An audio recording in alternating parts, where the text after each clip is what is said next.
I think probably the biggest breakthrough happened in a township in South Africa, and I was there working for a mobile phone company, and we were just allowed to launch prepaid services, and we went to hundreds of market research companies, and they all said, don't launch it, you're not going to make any money on that, and we launched it anyway, and we made our annual sales target in literally a month.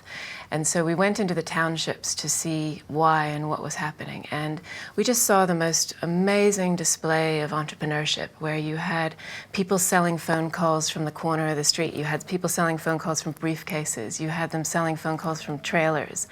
And it was this big awakening for me, where I realized that it's not about just giving and giving charity to people. It's about putting the right tools in their hand so they can lift themselves out of poverty.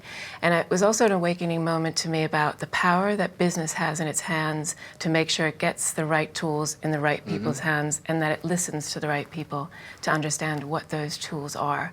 And for me, it just radically changed my whole perception of business, of what doing good is, and made me realize that the power is going to be in how do we change the way we do business to give people the opportunity to lift themselves out of poverty.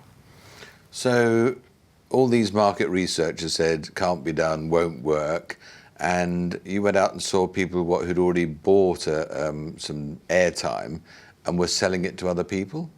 Yes, so they had bought the prepaid cards. Resellers. And resellers. They had started their own businesses. There's hundreds of new entrepreneurs that had sprung up off the back of that one product, which is a prepaid phone. And it was just amazing to see that energy and that beauty of entrepreneurship coming to life and making a change not only in that one person's world, but in their family, in their community. You saw people using the phone to move their goods and services. So it was just this huge awakening to show the power. And what was that breakthrough for you? The breakthrough for me is before I thought that business was about doing business and making profit, making sure you reached your annual targets. And the breakthrough was actually business is about doing good, and business is about using the tool of business and capitalism to make sure that it makes people's lives better. And before I had put a distinct line between business and charity. And now I realize that actually the two are and should be completely intertwined, but as human beings we don't do that. We separate them. In that particular case study in South Africa, how did you use that research and that finding to change the business model such that the business became about empowering, helping its customers, that ended up presumably with the company being a lot more profitable than everyone thought it was going to be if you reached your annual target in a month? Yeah, it became an incredibly profitable company and kept on growing and growing. And I think how it changed what we did is, first and foremost, we started to listen to the right people. So it wasn't necessarily just going to the market research houses to get the answers, but really finding people on the front lines and listening and learning from them. So we started then to look at how we could create tools and products in partnership with them that would help serve their needs. So that's when we saw they had set up briefcase phones, so we started actually looking at how we could create a really cool briefcase phone that they would want. We worked with them to then set up trailer phones in the different communities, pay phones that were mobile phones. So it was, again, it just flipped everything on its head, and it brought us back to listening as a key tool, and then learning in partnership with the people on the front lines about what kind of products we're going to create. I'm trying to distinguish between the fuzzy feel-good concept of making a difference and what sounds like just really smart customer intelligence. Any business is going to do much better if it goes out in the world and understands the unmet needs of its customers or target customers and asks them, what do you want? What do you need? How could we provide you with exactly what you want to need? And why do you want to need it that way? Explain it to us. And, that's just good business sense. And so if what you're saying is that is making a difference, it strikes me that lots of companies would benefit from just being much more attuned to the real unmet needs of their customers or their potential customers, rather than the sort of product supply push let's advertise our way to success here. Let's persuade people to buy products that we want them to buy rather than they particularly need. Can you comment about that? Yeah, I think you're finding it fuzzy for the right reason, because it should all be one. And we should be thinking about how can we solve some of our problems as humanity through business. But what we don't do is we don't often wake ourselves up to that fact. So we think, okay, we have to sit over here and serve people that have lots of money to buy our product, but we don't think about the unmet need for people that are in poverty right now and what products could perhaps help lift them out of poverty. I think Muhammad Yunus has done a brilliant job at that with Grameen Bank and set up social enterprise. But most businesses think in a very narrow chain of who their customer base is. And then they put a philanthropic arm over here that thinks about how they give charitable dollars to help people. And what that wake-up moment for me is actually those two should come together, and you should think about what can you use within your toolkit as a business with your products and services to help lift people out of poverty, to help solve a social issue. And very rarely do we turn our lens there. I find so often where a business leader will turn off their commercial brain when they're thinking about social issues, and we need to flip that switch the other way and make them think about how their business can be an important force for good in the world.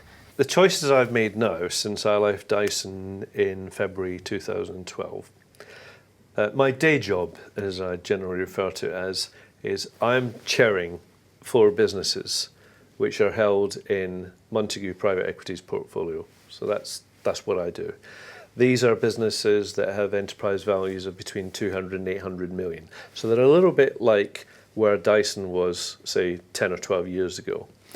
And as chairman, apart from ensuring good governance, my job is to encourage and direct the CEOs and their teams to help them build, maybe to help them break out into new markets, international, whatever. So it's what I love doing, right? So that to me was an easy choice. That's a good thing. I'm putting something back in as well as still having a proper job.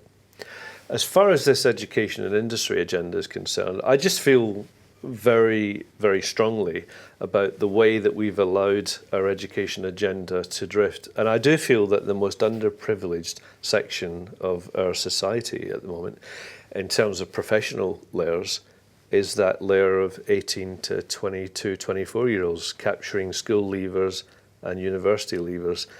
And we haven't attended to that. And I've got some ideas and I've got some energy to give to that, and I'm enjoying doing it. What is it about that age group or that particular gap that resonates with you? Is it something about your own background, your own story? Yeah, I think it is. I think whilst I strongly believe in hiring bright graduates into certain situations in business. I mean, for goodness sake, at Dyson, I think we pretty much only hired graduates, top engineering graduates. I also fundamentally believe that our youngsters do not have to be bright, gifted graduates to make a positive contribution to enterprise and to help make this country a great country. They just don't. So anything I can do to encourage them. There's quite a lot of guys like me who've been lucky, probably luckier than they deserve to be in business, who didn't go to university.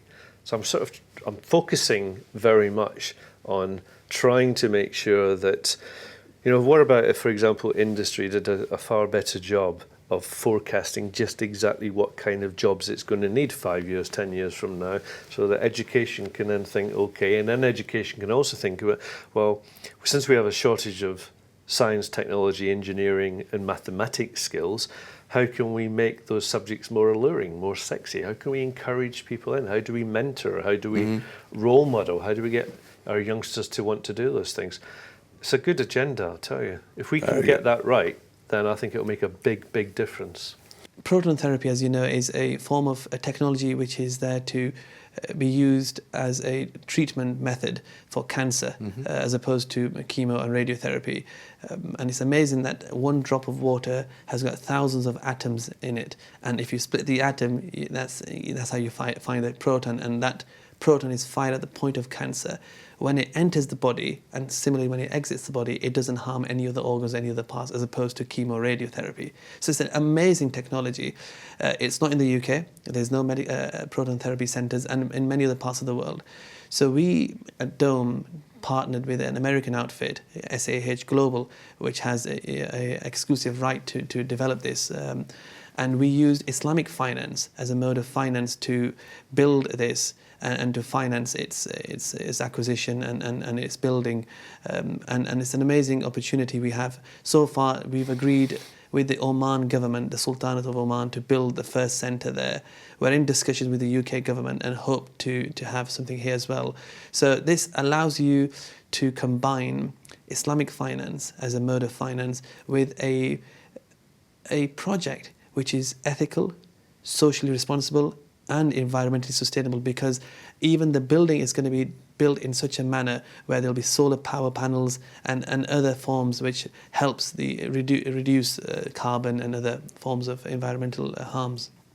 So that is an amazing opportunity, and it's something we would anybody in this country would cry out for, and especially given the success rate of proton therapy.